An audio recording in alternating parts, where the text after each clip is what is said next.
どうも皆さんお久しぶりです。千葉県民系 YouTuber の小松交通と申します。私はここ東京有楽町のとある会社に勤めているんですけれども、私の家がですね、東京湾を挟んだ反対側、千葉県木更津市にありましてですね、そこから東京湾アクアラインを通るバスに乗ってこの都心へ毎日通勤しているんですよね。でね、ちょうど今から家に帰ろうというところでしたので、ここから動画を回して海を横断して帰宅する様子を皆さんにご覧に入れようかと思います。体感も過ぎゆく真冬の有楽町から帰宅のスタートです。よろしくお願いいたします。間違えた。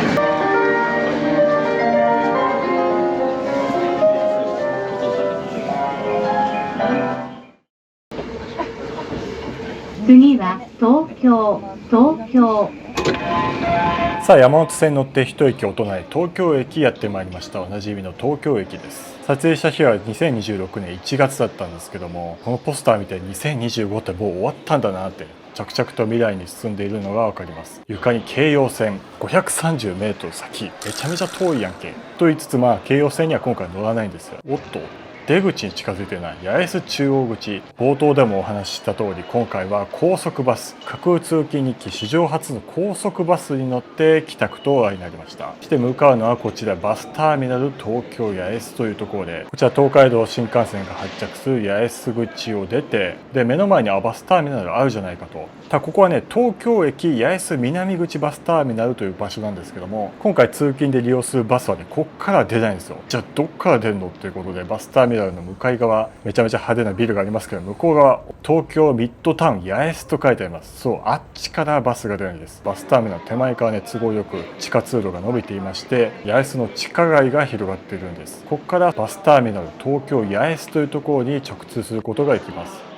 この2つのバスターミナル、めちゃめちゃ名前似ててややこしいですけども、バスターミナルが前と後ろに来るかって違いですけど、素人的にはそんなの分からないですよね。そういう文句はさておき、八重地下という地下街を猛進しています。ずっとほとんど直進、あんまり曲がったりとかもせず、もう 2,3 分ぐらい歩いたらいよいよそのバスターミナルが見えてきました。おっと、めちゃめちゃ天井がビカビカになってますけど、東京ミッドタウン八重洲で、その下にしっかりバスターミナル東京八重洲と書いてあります。やったらピカピカだな。普通の商業施設にしか見えませんけど、右側にね、ちゃんとバスターミナルの時刻と行き先が書いてあります。ずらーっとあります。めちゃめちゃ本数出てますね。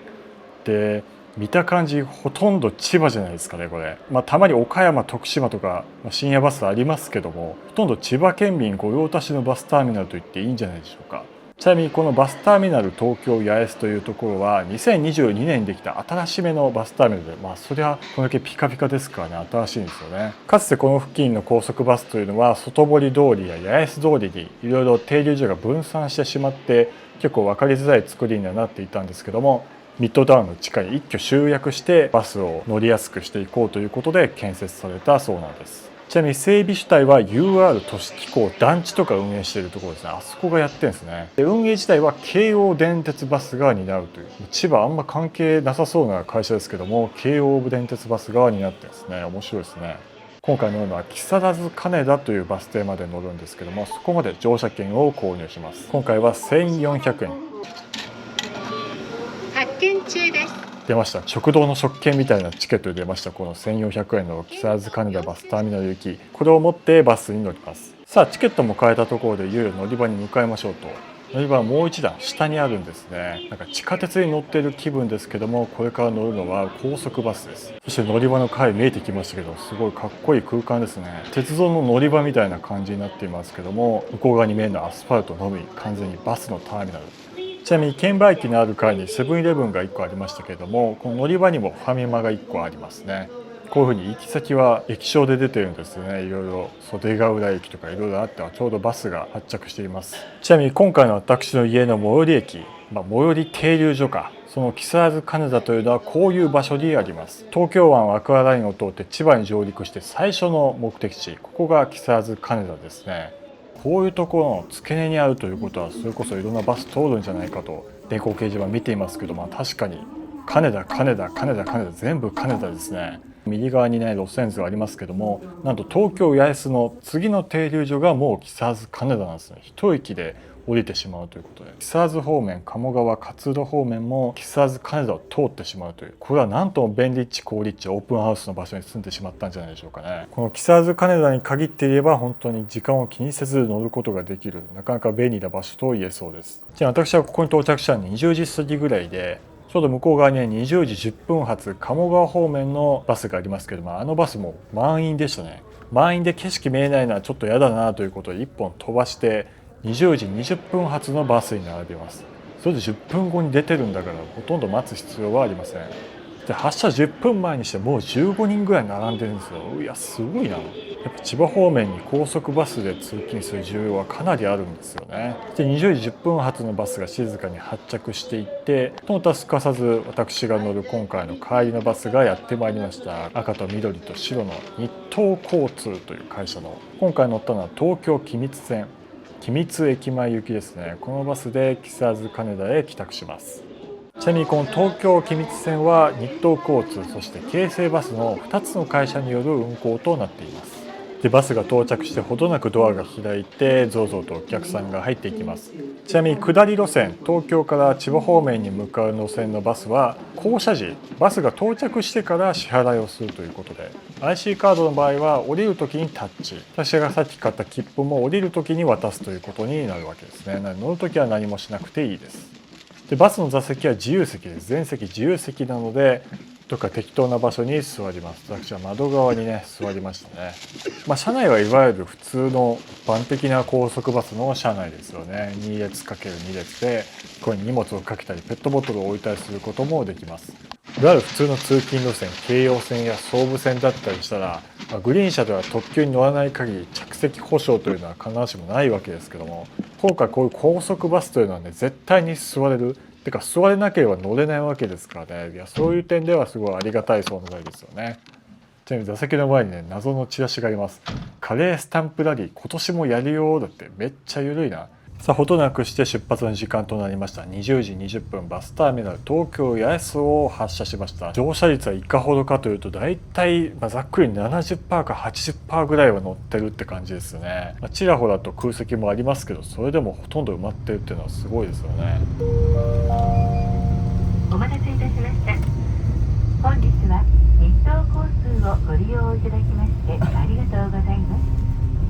このバスはアクアライン経由君津駅南口行きでございます。途中止まります停留所は木更津金田バスターミナル、木更津羽鳥のバスストップ、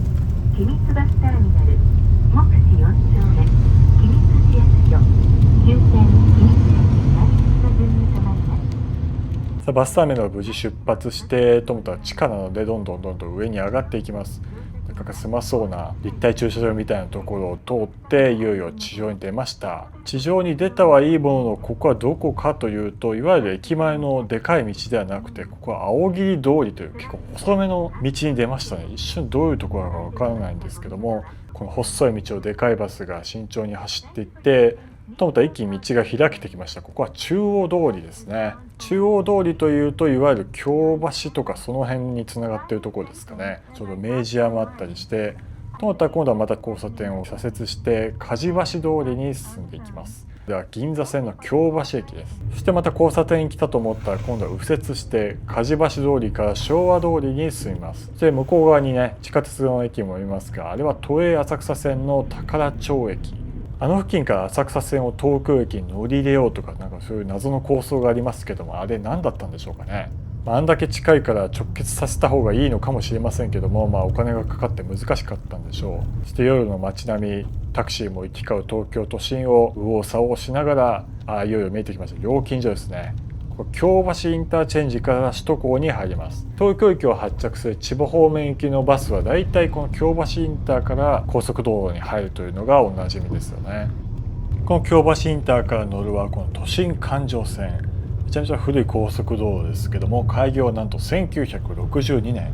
前の東京オリンピックの2年前ということでかなり古い高速道路となっています。ちなみに先ほどから皆さんお察しかと思いますが、この夜の光景やっぱどうしてもね映り込みが激しくてちょっと見えづらいですよね。そこは申し訳ありませんけども、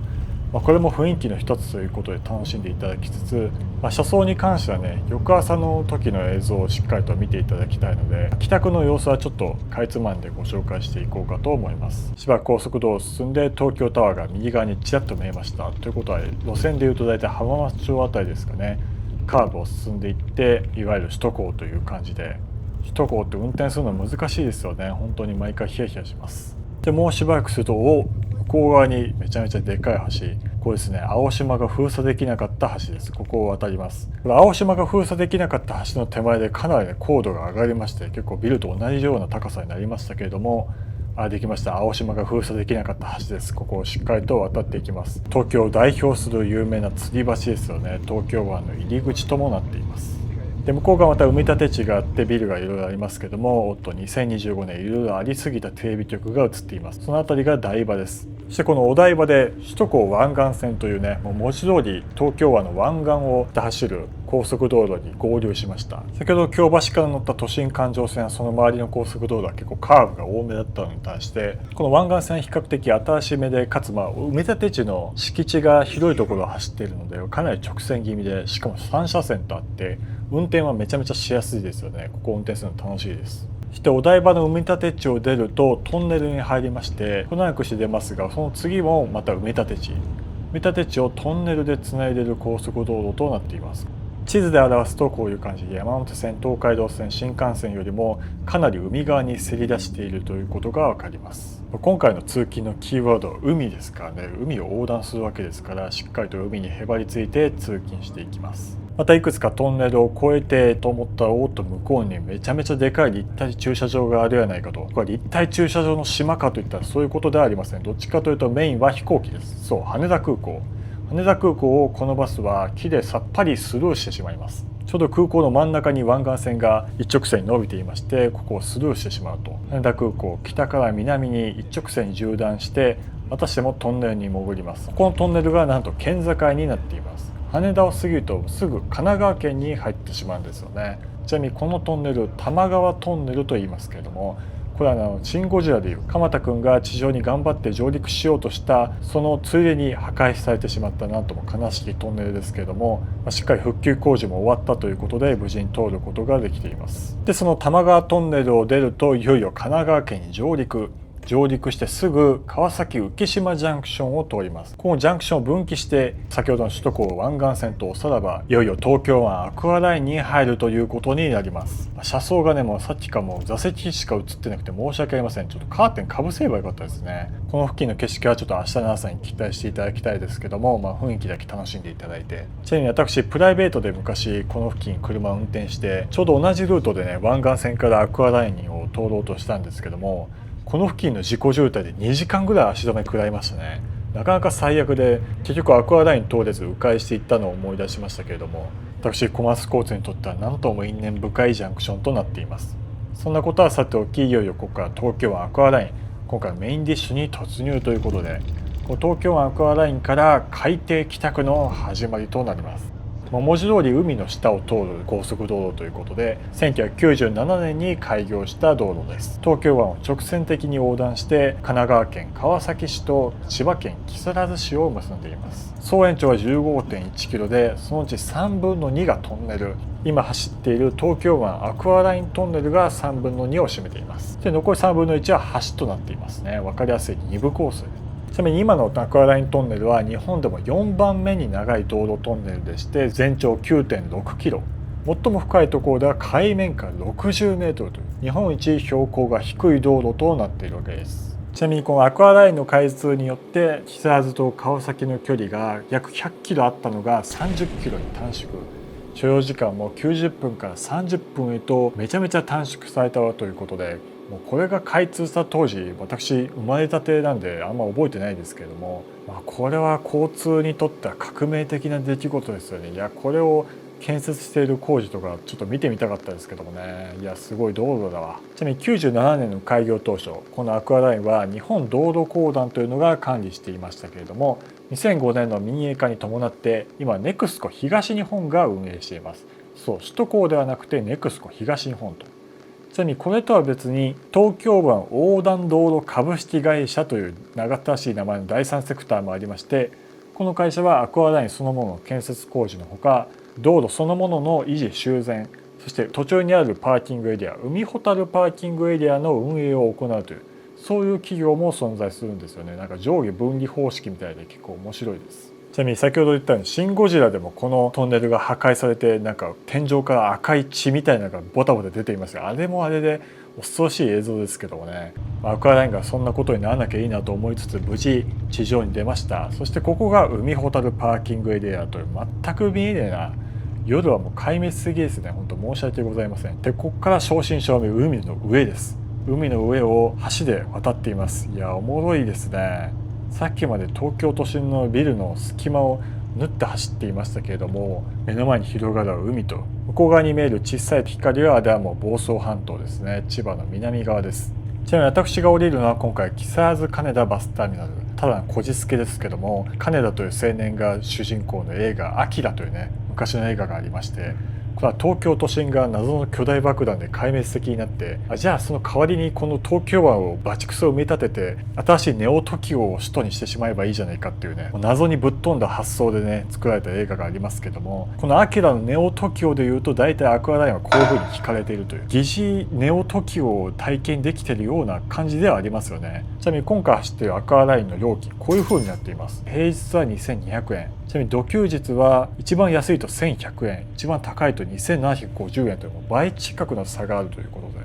ちなみに1997年開業当初の普通車通行料は4000円だったそうです。は？高っ。なんでそんな高いの？ということで開業当初はなかなか利用が伸び悩んだそうで、ただ2009年森田健作知事というのが千葉県におりまして、その森田知事がアクアラインの普通車を800円に値下げしますということで公約を出して見事当選して、実際にその値下げが実行されたということで、それによってアクアラインの通行量はなんと4倍に拡大。それだったらもう最初から800円にしときゃよかったのにねって話ですけども、ただそれをしたことによってフェリーは輸送台数も減少し、内房線の本数削減にもつながって、特急列車もかなり本数減ってしまってますから、この東京湾アクアラインの値下げも一長一短ということで、なかなか議論が分かれそうなところですけども、ただ1台4000円っていくらなんでも高すぎますからね。今ぐらいの料金の方がいいんじゃないかっていう気はしますけどね。なかなか難しいところで、その東京湾アクアラインの料金にちなんで料金所をこちらのバスも通過しまして、そしてこの辺りで高速道路自体を降りてしまいます。木更津金田インターチェンジで高速道路を降ります。まもなく木更津金田バスターミナルに到着いたします。お降りのお客様は降車ボタンでお知らせください。料金は1400円でございます。長らくのご乗車ありがとうございました。金田バスターミナル到着です。こちらよろしいですか？はい、どうぞ。はい。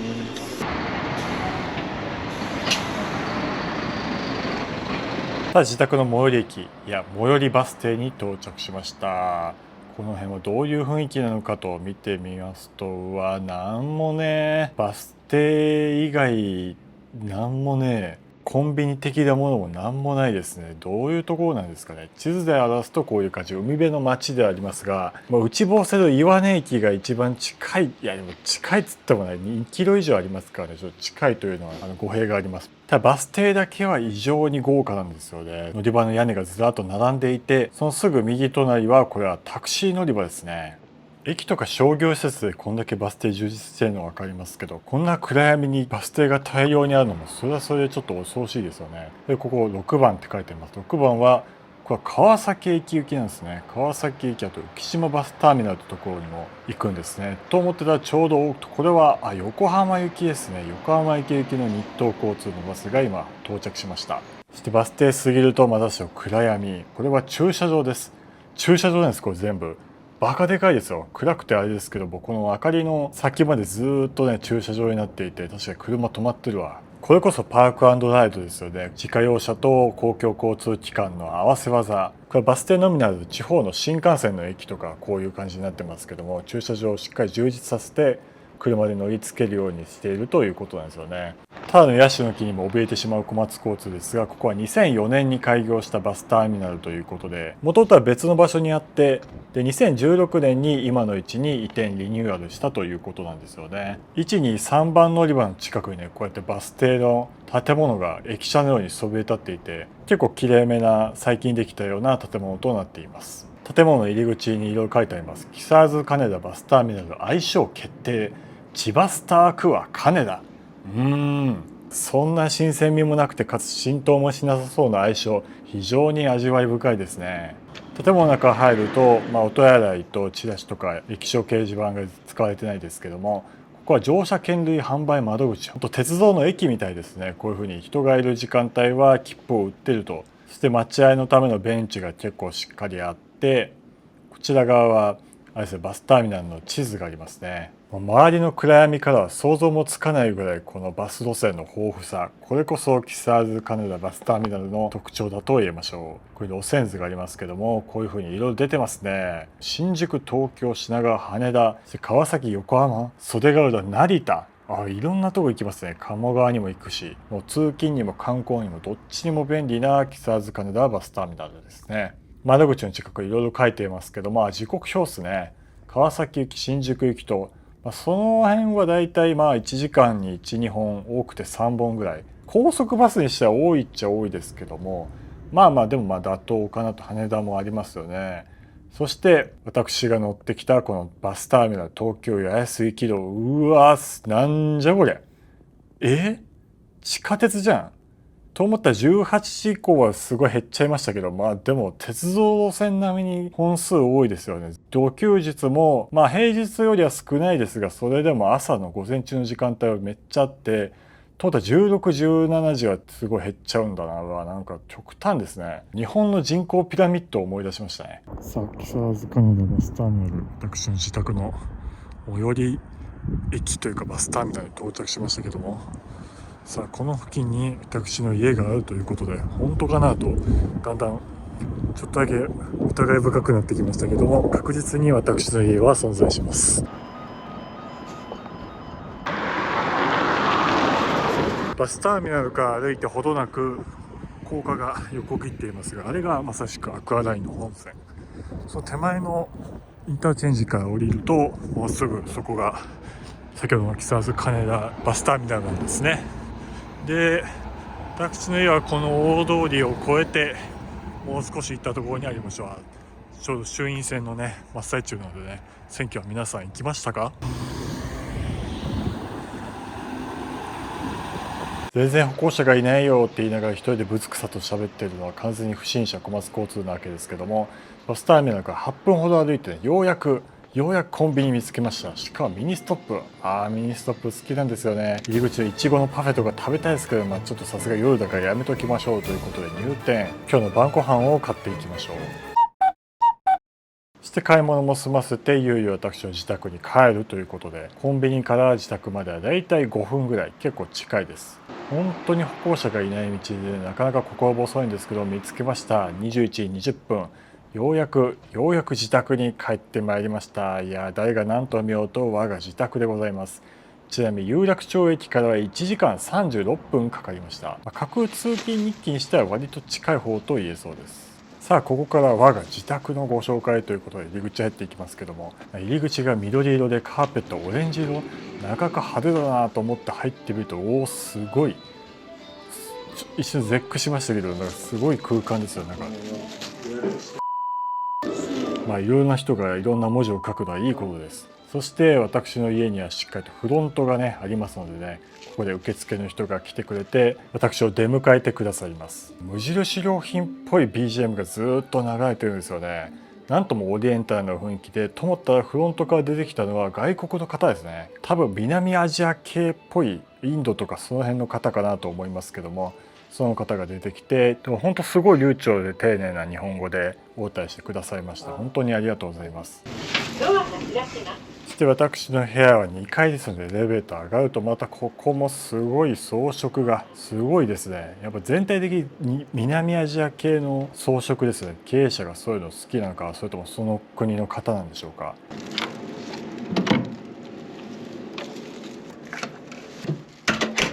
ご唱和ください。実家のような安心感。木更津3をつけるデコスケアローバスターミナルを降りて徒歩10分ほど歩きましたけれども、今我が家に到着しました。いやお疲れ様でした。正真正銘誰が何と言おうとここが私のお家でございます。今この家にはね私しかいないんであれですけども、ベッドがねお家の都合で2つ存在しまして、ただこの部屋は私1人が使っています。で見た感じすごい新しそうですよね。外観は暗くて分かんなかったですけども、 Google の口コミが確か 4.6 とかって高すぎる口コミもそれはそれでちょっと怪しいなと思ってきたんですけども、なんかね割といい感じな雰囲気がしますよね。これはクローゼットか。上に枕がめちゃめちゃ敷き詰められてますけども、枕あるけどそんな使わないだろう。で冷蔵庫もしっかりあるし、そしてこっちはトイレでしょうね。おおめっちゃ綺麗ですね。全然これは確かに星 4.6 がついてもおかしくないような感じですけれども、いや素晴らしい。なんかドアが若干アグレッシブな開き方で若干面白いですけども、スペースをねうまく活用してこういうのをやってると、トイレめっちゃ綺麗じゃないですか。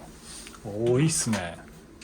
やっぱトイレの清潔さはねなかなか居住快適度を左右しますからね。でここがお風呂で、あらかわいいですね。これまたおアヒルちゃんが今までの架空通勤日記で初めてアヒルに出迎えていただきました小松交通でございます。明日の予想気温です。最高気温は千葉、柏、東京は8度。さあ家帰って落ち着いたところでようやく晩ご飯を食べましょう。これはパスタですね。さっきミニストップで買ったパスタ。結構麺が太くてかつかなりまろやかな風味が漂ってますよ。このチャンネルでめちゃくちゃ麺類が出てきていると思いますが、それは私の好みです。いただきます。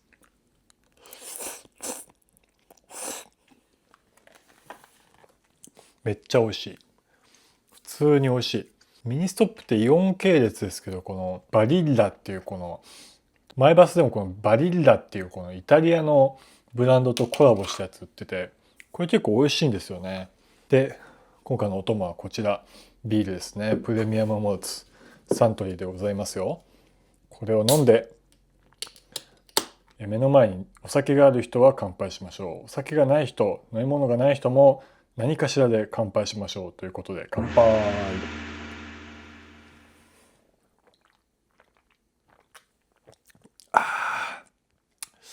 うまい。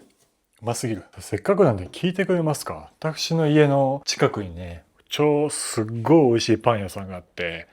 で朝出る時にそのパン屋でお昼ご飯をと思ってパンを買って、で 3,4 個ちょっと欲張って買っちゃったんですよね。とある路線に乗って、でそこで仕事に使ってるリュックとそれから手にパンの袋を持ってたんですよね。でそのパンがちょっとかさばってはいたので、ちょっと網棚に置いちゃおうかなと思って、普段網棚に置かないんですけど、パンだけそこの網棚に置いて、で電車乗って降りる駅が近づいてるから降りなきゃと思って降りて忘れたんですよ、パンを。何してんだよっていうのでね、もうね本当にねパン屋に申し訳ない。パン屋に申し訳ないな。小麦とか生産者に申し訳ない。本当にね罰当たりな男小松交通でございます。いやもうねパンをねなくしてしまったちょっと罪悪感からね、追加のお昼ご飯をね買うのをためらってしまってね、本当にね申し訳ないことをしたわ。晩ご飯食べつつね、明日また仕事なので食べてさっさと寝て明日の朝に備えようと思います。ということでおやすみなさい。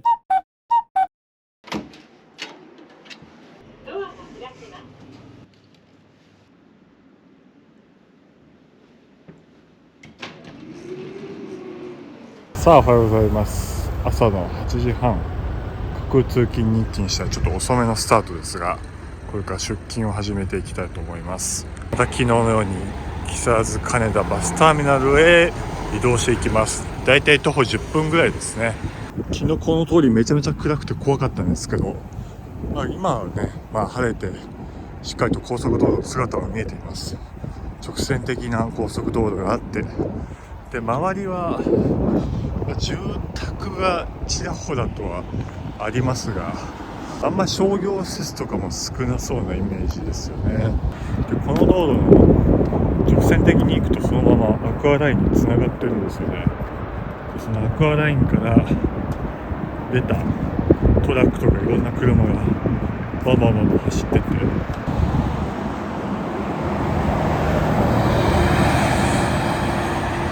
架空通勤日勤しては遅めのスタートなんですが、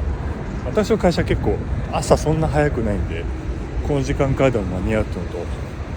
と、あとこっからね東京駅まで結構近いんですよね。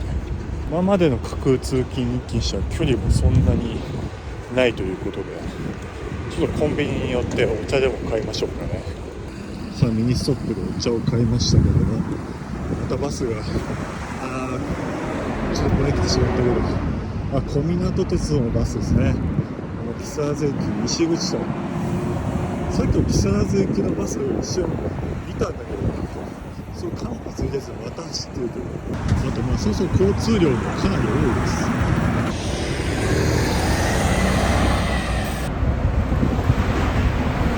千葉県なんですが、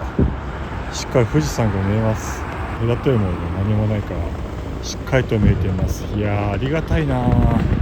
あ。上下で飛んでるわ。いやすごいな。羽田空港のかなり近くですからね。といってもそんなに騒音がうるさいとかそういうレベルではないですね。ただまたバス来た。あれも木更津行きか。多いな木更津行き。再びやってまいりました。木更津3をつけるスケアロバスターミナル。ここから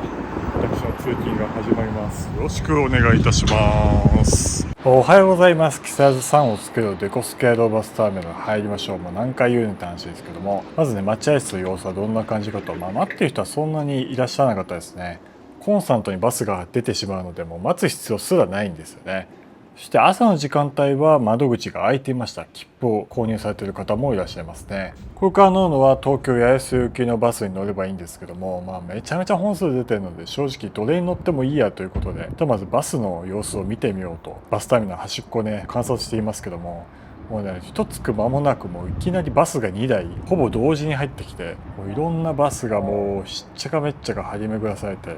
しかも小湊鉄道バスめっちゃ乗ってますね。横浜行きでも結構いるんですね。やっぱね神奈川と千葉って海を挟んで反対側全く逆方向にあって、鉄道だとめちゃめちゃ遠い場所ですけども、やっぱアクアラインのおかげでそこは革命的に変わりましたよね。そして横浜行きは向こうのバスターミナル止まりましたと。ちなみに乗り場はこういう感じになってます。右側が東京方面、それから羽田方面で、左が神奈川とか鴨川方面、あと降車専用の場所だったりとね、いろいろ配置が分かれています。そしてさっき見た日東交通の品川行きも1分ほど停車の後に発車していきましたね。私バスの車種全然わからないので、このバスがいつ頃にできたのか新しいのか古いのかもよく分かりませんが、とにかく日東交通の品川行き行きです。そして乗客ももう大体窓側埋まってますよね。窓側は満席で通路側にちょっと座ってるかぐらいで、経営的にはそれなりに儲かってるんじゃないでしょうか。バス業者には儲かっててほしいですね。そして品川行きに続いて横浜行きも発車して、そして数分後に今度は白と赤と青のバスが、あれは京成バスですね。あれは逆方向、阿波鴨川亀田病院行きという、上りと比べると圧倒的に本数少ないですが、もちろん下り線も伸びています。黄色の表札みたいに出てますが、あれはアクシー号って書いてあります。アクシー号っていうのは系統名ですね。そして窓が暗くてちょっと見えづらいですが、これも結構乗ってませんか？結構下り線でも需要あるんですね。観光地ですからね、阿波鴨川って。ちなみにこのバスは東京からアクアラインを経由して、なんと今話題の黒利線沿いを経由し、そして鴨川に抜けるというね、廃止が予定されている黒利線の地域を経由してしまうということで、もうこの地域東京直通のバス出てるんだ。それはもうちょっと鉄道勝ち目ないかもですよね。ちなみにバスの後ろが昨日暗闇で見えなかったですが、駐車場こういう感じ。めっちゃ車止まってません？朝からひっきりなしで車が停車して、そこからバスに乗り換えて東京とか横浜方面に乗り換えていくんですね。いやすごいな。その駐車場から振り向いたと同時にまたしてもバスやってきたよ。そしてまたしても京成バスだ。これはバスターミナル東京八重洲行き、私は乗る方向ですね。あのバスに乗って通勤してもいいんですが、ちょっと今見えづらいですけどもね、かなり人が行列をなしていまして、ちょっと左側から撮影するとこういう感じ。めっちゃ人乗ってるわ。ここからね、ざっくり20人乗ってますね。その手前のバス停からもお客さん乗せてるはずなんで、いやもうほぼ満席なんじゃない？窓側とか絶対座れないだろうということで、あのバスはお見送りしましたね。通路側にも多分すし詰めでしょうね。そうなった場合って補助席的なのって出すんですかね。出さないことはないと思いますけど、その場合トイレとか行きづらくなるんでちょっと心配ですけども、そんな心配をよそめにバスターミナル東京八重洲駅は発車していきましたね。これも暗くて見えづらいですが、明らかにお客さんパンパンですね。満杯の大型バスはこの曲線のストロークをぐわーっと曲がって、いやいつ見ても気持ちいいですね。ここ運転するの大変そうだけど、いや見てる分にはなかなか気持ちがいいです。そしてバスも大体撮影し終えて、あとは乗るだけかなとうだうだバス停のあたりで構えてたんですが、さっきの京成バスが出た3分後ぐらいでいきなり東京八重洲行きのバスが来てしまいまして、しかもよく見たら結構空いてたんでね、これ乗っちゃおうということで乗ってしまいました。いきなりバスに乗ってて絵が全く繋がってないですがご容赦ください。しかもこれアクシー号って鴨川から来たやつですね。さっき出たバスから3分も経たずに来たんで、そういう感覚が近いとどうしてもこうやって空いてるもんなんでしょうか。幸いにもね、最前席をね、お宅の一番欲する席を確保してしまいました。本当ありがとうございます。シートベルトも装着して9時2分、木更津金田バスターミナルを発車しました。乗り込んだと同時に発車していきましたね。どうやらちょっと12分ほど遅れていたそうですね。本日はアクシー号京成バスターご利用いただきまして誠にありがとうございま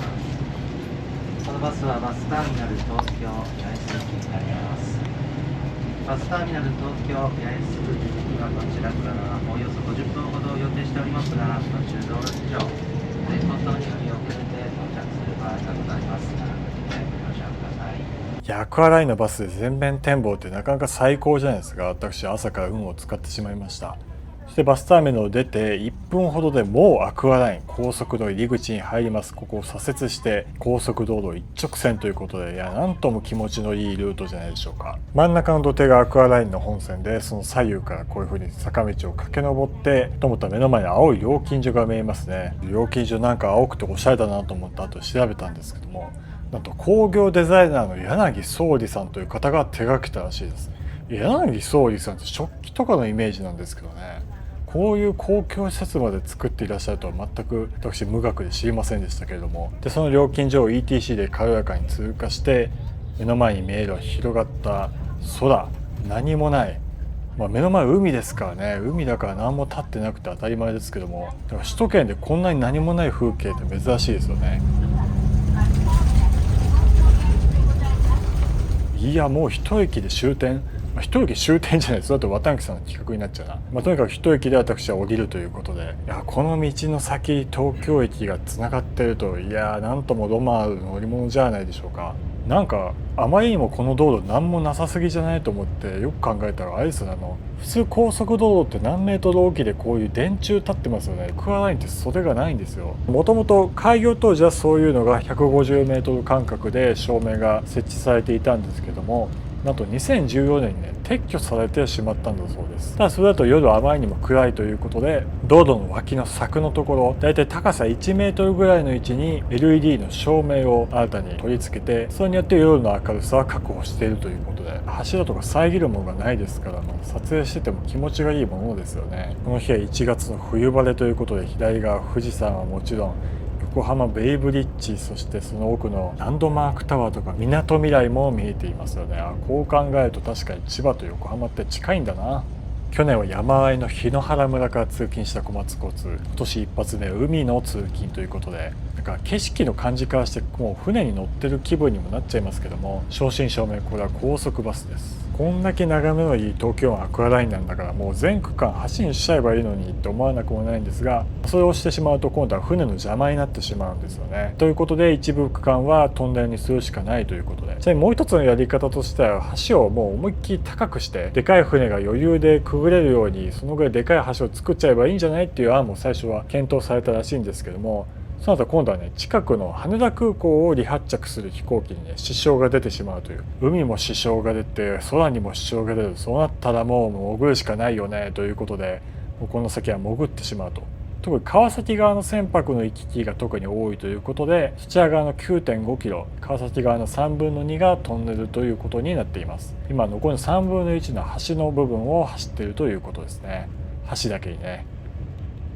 ここが右側、東京の街並みが見えていますね。そのビル群が見えて、橋の結構一番高いところに来ましたけれども、ここからはいよいよ下りです。だったら目の前にすごい要塞が見えますね。いやすげえな。こう見るとめっちゃ下ってちょっと怖いですけども、ここはです、海ほたるパーキングエリアです。もう正真正銘海の上のパーキングエリアということで、ここがもう一つの観光地みたいにもなってますよね。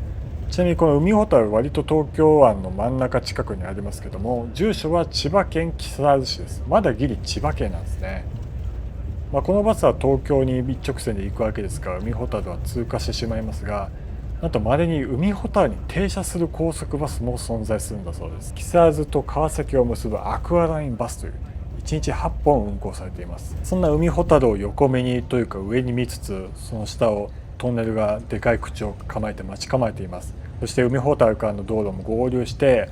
いよいよトンネル入りました。いや、ここからが長いトンネル、このアクアライン3分の2の区間ですね。目の前がずっと見える状態で直進していますから、突入って感じでね、いささか気持ちがいいものですけども、トンネルが入ると若干左側にカーブして、その先はずっと直進ということで、四角型のトンネルだったのが、ここから丸型のトンネルに入りました。ここはシールドトンネルですね。最近の地下鉄とかでよく使われるモグラみたいにシールドマシンがトンネルを掘るやつですけども、このトンネル1970年代まではチンマイトンネルという方式で作られる計画だったそうです。チンマイトンネルとは何なのかというと、地上で先んじてコンクリの構造物を作ってしまって、それを海底に置いて、その上に土をかぶせるという、このアクアラインも最初その方式を取る予定だったんですけども、どうしても船に影響が出てしまうということで、その影響が少ないシールド工法に変更されたんだそうです。ちなみにそのシールドマシンは先ほどの海ほたるパーキングエリアにモニュメントが残されています。そしてここからはひたすらトンネル、ひたすらトンネル。それ以外に言うことがなくなってしまいましたが、とにかくトンネルです。で、そのトンネルの途中に千葉と神奈川の県境があります。ありますが、多分ある。っていうのは特に何も書いてないんですよね。多分この辺なんでしょうね。はい。この辺で千葉から神奈川に入りましたということでお察しください。だいたいこの辺りの地上付近に海ほたるとは別のもう一つ施設があります。それがこちら、この青と白の丸くて可愛いやつですけど、これは風の塔。これは川崎人工島という、いわゆるトンネルの換気施設ってやつですよね。羽田を離陸するときによく見えるやつですね。もちろんこの風の塔はさすがに一般人は立ち入りはできませんけども、緊急時万が一が起こった時に備えて避難ルートの一部となっているんだそうです。その避難のためとしてこの風の塔の近くにヘリポートと、それから小型船舶専用の接岸設備を整えているということで、と思ってたらちょうどトンネルに書いてますね。風の塔地点、海面下57メートル、めっちゃ深いな。ちなみにアクアライン上下線で料金が違うってことは昨日お話ししましたが、上り線の運賃はこういう感じ。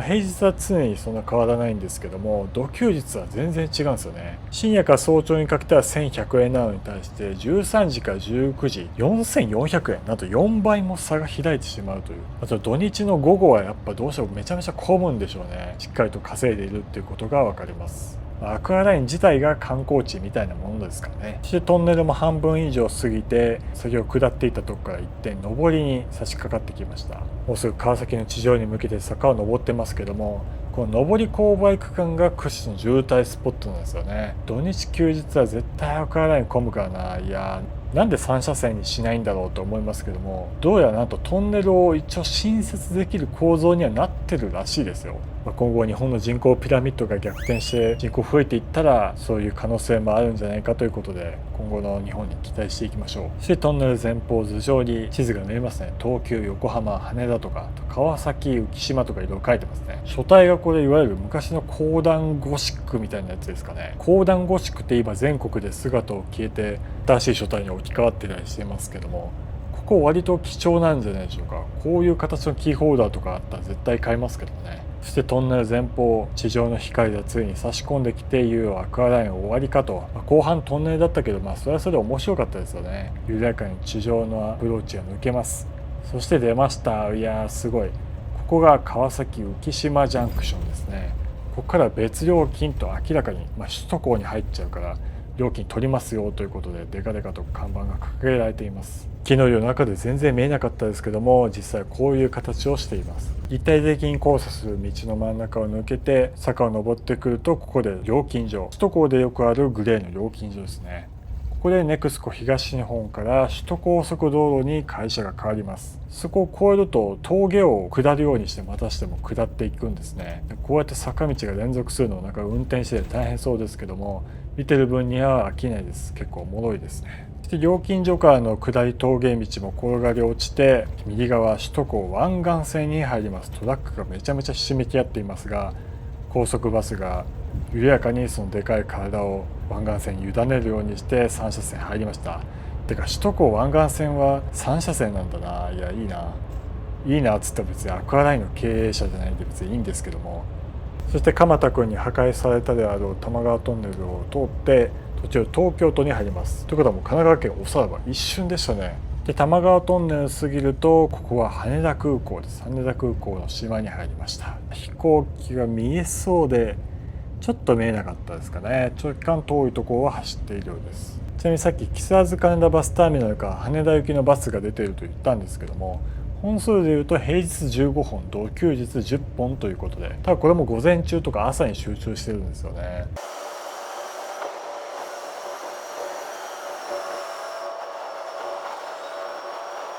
いつ見てもよくわかんない首都高の地図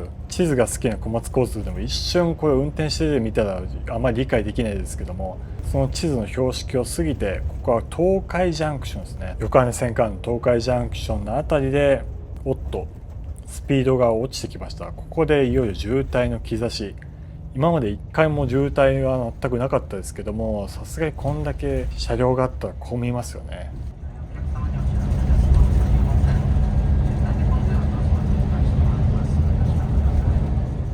さあなんとここで運転手さんから迂回しますという宣言がありました。迂回宣言です。迂回しますっつってもいつものルートがどういうルートか分かんないんでお好きにどうぞって感じなんですけども、渋滞がどの辺なのかっていうのをチェックすると、どうやら今回1号羽田線は経由しないらしいです。朝の高速バスはそのくらい柔軟な対応が求められますよね。目の前左分岐が中央道都心環状、そして直進が東関東道ということで、しばらくは直進する模様です。この辺は大井ジャンクション。全く画面から消えて申し訳ないですが、右側には東海道新幹線の大井車両基地があります。新幹線がめちゃめちゃ止まってるんですよね。なんとこの辺から羽田空港アクセス線という今 JR 東日本が建設している新規路線がほぼ並行する区間なんですよね。鉄道がゆくゆくはこの付近を通っていくということで、そういうのも楽しみですね。そして目の前の標識大井ジャンクション、右側は東関東道で、本当はその左から分岐するすごい急勾配のあっちの方を通っていく予定だったんですけども、その先が渋滞してしまうということで、今回迂回して直進に行ってしまうという。そして首都高湾岸線はこの辺で右に大きくグッとカーブして、と思ったらここで先ほど言った新幹線の引き込み線、車庫につながる引き込み線と交差するんですね。そしてここでさりげなく大潮線というゆくゆくは羽田空港アクセス線になるはずの貨物線と交差しています。貨物線と言いつつも今完全に塩漬けされて何にも使われてないんですが、もう多分5年後10年後ぐらいにもう一回復活するということで、いや線路が復活するってだいぶ熱いイベントですけども、ここをね湘南新宿ラインの電車とかで走れたらめちゃめちゃ面白そうですけどもね。いや東京ってどんどん変わりゆく街で非常に楽しみです。この辺からこの首都高はトンネルに入ります。そしてまた海を越えて別の島に渡っていくということで、いや本当楽しいですね。ここは東京港トンネルという読んで字のごとく東京港港の入り口にあるトンネルなんですけども、ここはアクアラインで採用されなかった陳里トンネルの工法で建てられています。事前にこのトンネルの形のコンクリートブロックを作ってしまって、それを海に沈めてそれでつなげてしまったというなかなかの力技で作られているトンネルですけども、しっかり何十年も耐え忍んで東京の交通を支えています。そして出ました。ここは地上、そして埋め立て地、目の前に見える臨海副都心、めっちゃかっこいい名前ですね。お台場ですね。この臨海副都心のインターチェンジを出るとすぐフジテレビですね。2025年いろいろありすぎた放送局ですけども、今はしっかりとやっているんでしょう。 CM も増えましたからね。そのフジテレビを過ぎるとまたしてもジャンクション、ここ有明ジャンクションですが、ここでついに左折してしまいました。そして目の前に見えるこの輝かしい8文字いや9文字、レインボーブリッジ。そうです、今回もレインボーブリッジを渡ります。先ほどジャンクションで湾岸線から11号台場線に分岐したということですね。ちょうどお台場の埋め立て地の真ん中あたりで左側にぐぐっとカーブして、ちょうど今海の上を走っていて、今自分が地上を走ってるのか海を走ってるのか分かりませんけども、そして来ました、目の前のレインボーブリッジ。いやーすげえな。昨日の夜も通ったけどまさか朝も通れるとはさすがに思っていませんでした。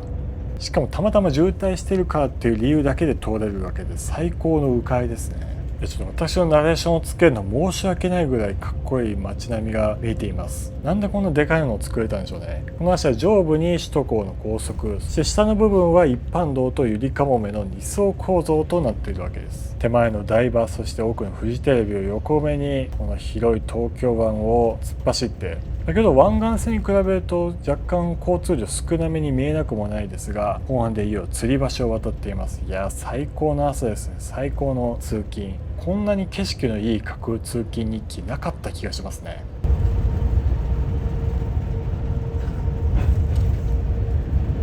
ここから圧倒的にビルが多くなってきました。いやーなかなか見応えのある景色です。左側 P って書いてありますが、これはパーキングエリアです。芝浦パーキングエリアという。ちなみに首都高のパーキングエリアの大半は上り線にしかないんですよね。ゆりかもめの竹芝不当駅が近いですよね。いやレインボーブリッジで華麗に渋滞も回避できてめでたしめでたしと思いつつ、目の前見たらここでやっぱ合流したんですね。やっぱ1号線羽田線からの渋滞から結局は逃れられないという、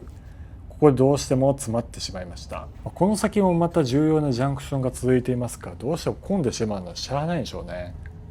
渋滞と言いつつ流れてますから、待っていればいけるでしょう。私は気長に待つとしましょう。今回の渋滞のおそらく一因ともなっているジャンクションがこの先ですね。これが浜崎橋ジャンクションという、これは海岸通り上の古川という川に架かる橋が浜崎橋というのがあって、その近くにあるからということで浜崎橋ジャンクションなんですよね。よくラジオの渋滞インフォメーションで浜崎橋ジャンクションって聞きますけども、鉄道の駅でいうと浜松町のあたりですね。ここから1号羽田線から都心環状線に入っていきます。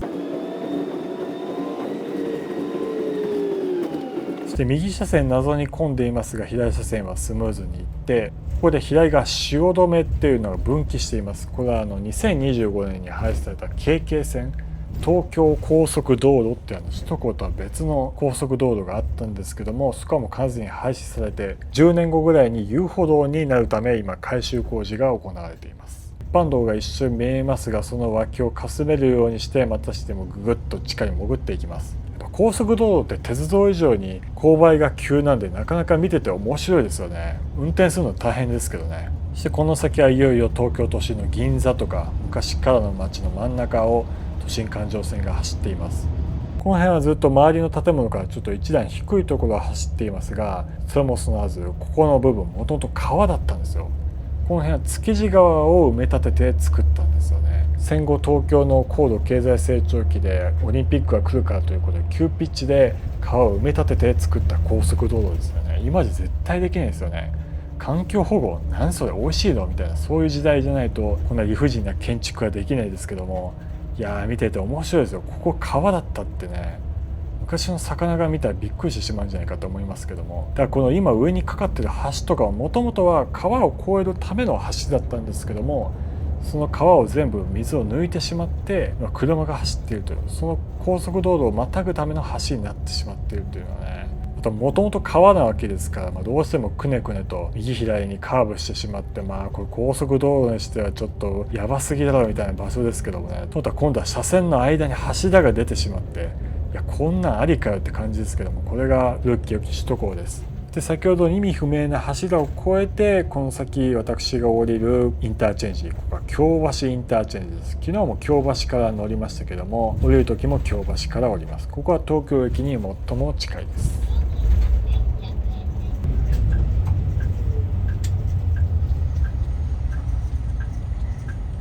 ゴミ処理の車が闊歩する東京都心を抜けて、目の前にまた工事車両もありますね。その脇を抜けて左に曲がると目の前に見えました。これが東京駅八重洲口です。丸の内ほどの象徴性はないものの、れっきとした新幹線の駅、たくさんのお客さんを出迎えて送り出す、その素晴らしい駅、東京駅の中心に帰ってきました。ちなみにちょうど今走ってるこの辺りの道路一帯に高速バスの乗り場が点在して分散してしまっていたということで、それは確かに乗り場見つけるの大変ですよね。そんだけちりじりバラバラになっていた高速バスの乗り場を集約させてしまったのが今のバスターミナル東京八重洲ということで、本当ありがたい存在ですね。こうやって公共交通はどんどん便利になるんですね。そしてミッドタウン八重洲の手前の道路をずっと行って過ぎ去ってしまうのかと思いきや、ここで大川に左にカーブしてからのまたしても入り口に入って、そうです、こっからバスターミナル東京八重洲の入り口なんですよ。最後の最後にめちゃめちゃえぐいカーブですね。でからのこの入り口めっちゃ狭、通りづらそう。最後にこれちょっとかわいそうですね、バスの運転手さん。運転手さんはもちろん慣れっこなんだろうなというふうには思うんですが、いやにしても道細くね、ここ運転するのすげえ、もう前見えてないじゃんって感じですけどね。ちゃんと曲がってるわ。当たり前か。180度ぐらいぐーっとカーブして、いやずっと見てられますね。まさに現代日本の職人芸。豪快なハンドルさばきとともにバスターミナル東京八重洲に滑り込んできました。そしてここで終点9時51分、バスターミナル東京八重洲に到着しました。お疲れ様でした。6分遅れということで、最初乗った時よりは遅れは回復してしまっています。なんとも素晴らしい。お待たせしました。バスターミナル東京八重洲に到着です。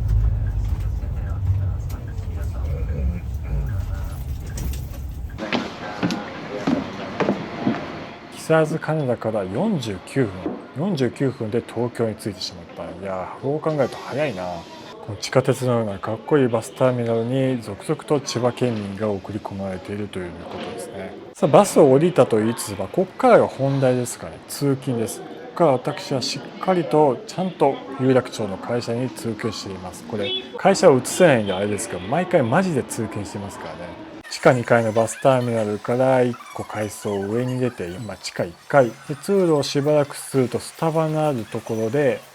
ちょっと急に明るくなるんですが、この辺が八重地下という地下道です。地下道をそのまま突っ切ってしまえばもうすぐ東京駅八重洲口ということで、いやもう全く天気の心配もする必要なくて、非常に便利なバスターミナルなんじゃないでしょうか。バスターミナルからだいたい3分ぐらいで東京駅着いてしまいました。早いな。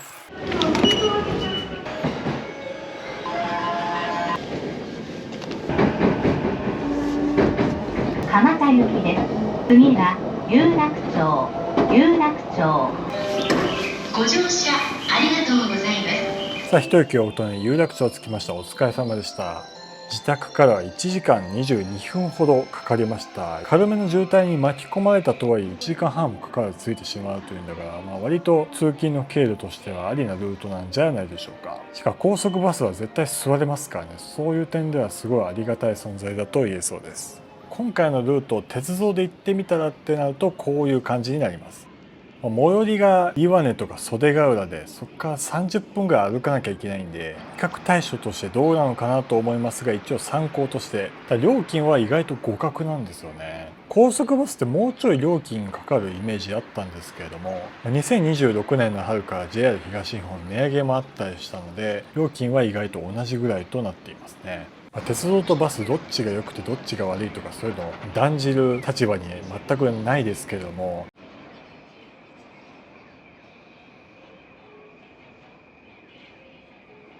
あんな便利なアクアラインっていう道路ができてしまったら、さすがに JR 歯が立たないですよね。 JR は厳しい立場に置かれてるんだろうなっていうのは分かります。そんだけねアクアラインで高速バスが便利になってるわけではあるんですけども、これでもしアクアラインがすごい渋滞してたり、首都高がめちゃめちゃ通行止めになってたらどうなっちゃうのかなっていうのは想像するとちょっと怖いですよね。アクアラインを走ってる途中で通行止めみたいになっちゃったりしたら結構やばそうですよね。しかもよりにもよってその日重要な会議があったりしたらなかなか目も当てられないような状況にはなりますけども、そうなると第2のアクアラインをとっとと作ってネオ TOKIO みたいにしてほしいなっていうのは私の一つの感想としてはありますね。はい、そんな妄想はどうでもいいんですけども、今回は海上通勤ということで、山もあれば海があってもいいじゃないということで今回お届けしてきましたけども、いかがでしたでしょうか。ひたすら景色がいい、そこだけで満足している小松交通でございます。さあ、ということでここまで長々とご覧いただきましてありがとうございました。この架空通勤日記、えらい人気を博しておりまして、またいろんなとこからね通勤してぼちぼちマイペースに投稿していこうかなと思いますので、また次の動画もお楽しみにお待ちください。ということでここまでご覧いただきありがとうございました。